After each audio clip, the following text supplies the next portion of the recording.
আমি তো সেই মোহাম্মদ এলাম পুটলি মাথায় করে, আমি তো সেই মোহাম্মদ এলাম পুটলি মাথায় করে।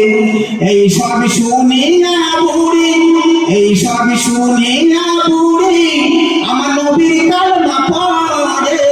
একদিন এক বুড়ি মক্কা শহরে পুটলি নিয়ে পালাই আমার নবীজির ভয়ে।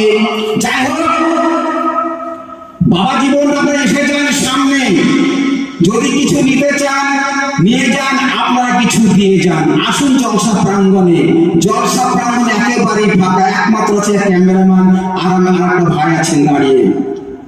আপনারা আসুন, পাশে হোসেন ভাই ছাড়া আমার কেউ নেই, আর মাইক ম্যান ক্যামেরাম্যান। আপনারা আসুন, চলে আসুন। আমি একটি ছোট্ট গল্প ধরবো, না হলে গল্প শেষ করা যাবে না। যাক, সুলাইমান বাদশা বলে এক বাদশা ছিলেন, দাউদ আলাইহিস সালামের ছেলে। সুলাইমান তিনটে, এটা কিন্তু আমি এক যুবক সুলাইমানের কথা বলছি যার বিয়ে হয়েছিল না। সুলাইমান বাদশা যখন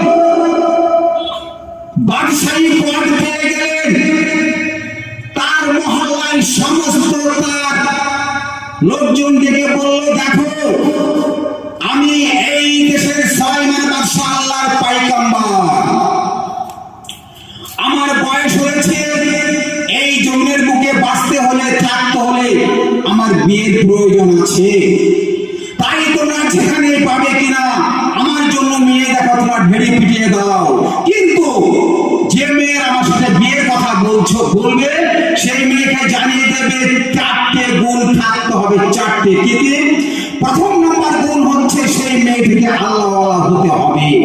দ্বিতীয় নম্বর গুণ হচ্ছে মেয়েটাকে পর্দানাশিনী হতে হবে। তিন নম্বর গুণ হচ্ছে মেয়েটাকে সুন্দরী হতে হবে। চার নম্বর গুণ হচ্ছে তার পরিবেশকে সব সময়ের জন্য আমার জন্য সারাতে থাকতে হবে। যখন সুলাইমান বাদশার জন্য সমস্ত এলাকায় ঘেরিয়ে পিটিয়ে দিলেন, আপনারা বলুন একটা বাদশা বিয়ে করবে, হাজারে হাজারে মেয়ের লাইন পড়ে গেল। সুলাইমান বাদশা কোনো কথার উত্তর দেয় না, গার্জেনদের কোনো কথা বলে না, বলে না, বলে না।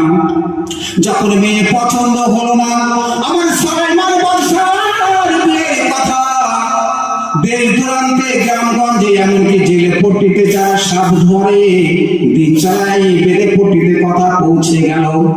ওই গ্রামে জেলে পট্টির এক জেলে বাজার থেকে মাছ বিক্রি করে যখন জেলে বাড়িতে ফিরছে, রাস্তার মাঝে গবেষণা চলছে, সুলাইমান বাদশা মেয়ে পাচ্ছে না, পাচ্ছে না, পাচ্ছে না। এই মতো অবস্থায় জেলে এসে বলছে জেলেনিকে, ও জেলেনি, তুমি আমার কাছে এসো, কাছে এসো, কাছে এসো। এই দেশের সুলাইমান বাদশা বিয়ে করবে, তাতে আমাদের কি হয়েছে? আমাদের ঘরে একটি মেয়ে আছে। আমার সুলাইমান বাদশা যে চারটি গুণওয়ালা মেয়ে চেয়েছে, এই চারটি গুণ তো আমার মেয়ের মধ্যে আছে।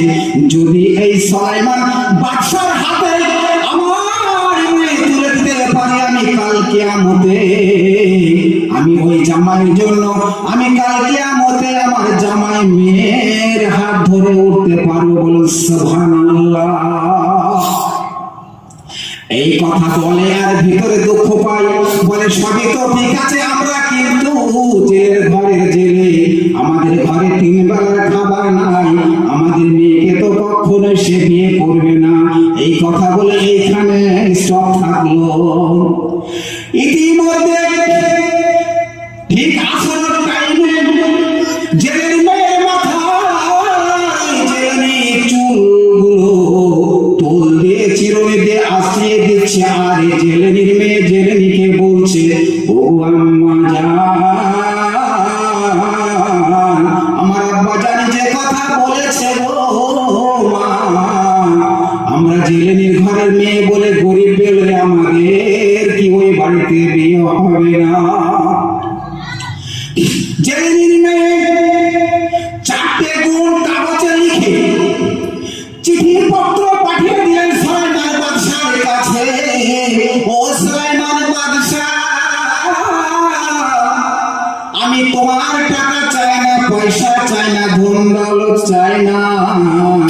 তুমি বলেছো 4টে যে মেয়ের গুণ থাকবে সেই মেয়েকে আমি বিয়ে করব, আমার তো 4টে গুণ আছে।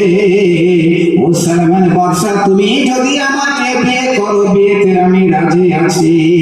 এই পত্র যখন সুলাইমানের কাছে পৌঁছে গেল, সুলাইমান বাদশা কাগজ পড়ে পত্র পড়ে বলছে, এত বড় সাহস জেলের মেয়ে! আমি হচ্ছি বড়লোক জমিদার বাদশা, আমি আল্লাহর পয়গম্বর, আমাকে বলে জেলের মেয়ে বিয়ে করবো? এই সাহস পায় কোথা থেকে? যার ঘরে 3 বেলা খাবার থাকে না। আমার আল্লাহ বলছে, ও পয়গম্বর, তোমাকে বাদশা বানিয়েছি আমি, তোমাকে পয়গম্বরের পদ দিয়েছি আমি। তুমি যে কথাটা বলেছো ওকে ঠিক বলনি সুলাইমান বাদশা।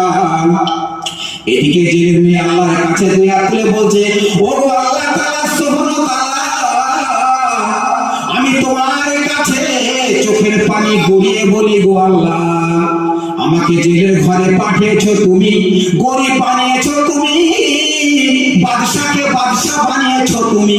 তুমি ইচ্ছা করলে সুলাইমান বাদশাকে 1 মিনিটের মধ্যে গরিব বানিয়ে তুমি পারো আমার ঘরে পাঠিয়ে দিতে, পাঠিয়ে দিয়ে আমার সাথে বিয়ে দিতে। পারেন কি না? এখন আল্লাহ পারেন, আর কেউ পারেন না। আল্লাহ বলছে, ও সুলাইমান বাদশা, তোমার সাথে আমার পরীক্ষা চলবে। কার সাথে? আল্লাহর সাথে, সুলাইমান বাদশার সাথে।